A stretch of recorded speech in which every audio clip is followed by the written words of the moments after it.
আগেও আগুন লেগেছে, আবারও একই ঘটনা, কেন বারবার এক ঘটনা ঘটছে এরকম এই মার্কেটে? দেখুন, এই মার্কেটে আসা যাওয়ার রাস্তা নেই। যেখানে আগুন লেগেছে 100 মিটারের পাশে ফায়ার ব্রিগেডের মানে গাড়ি রাখা থাকে, কিন্তু গাড়ি এসছে, গাড়িতে জল নেই।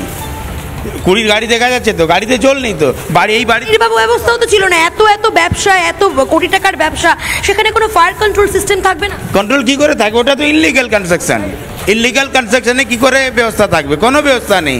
যে মেয়র আর এই ওয়ার্ডের কাউন্সিলর দুজনে মিলে ইনলিগাল কনস্ট্রাকশন করছেন। আপনি দেখেন কি দেখুন ইনলিগাল কনস্ট্রাকশন হচ্ছে।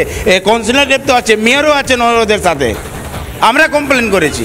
আপনি এই রাস্তা ঘুরে দেখুন, দুপুরবেলা আপনি আসুন, illegal parking, illegal construction, illegal বাড়িতে কাজ হচ্ছে, তার মানে বেআইনিভাবে কাজ করা হয়। পুরো বেআইনিভাবে।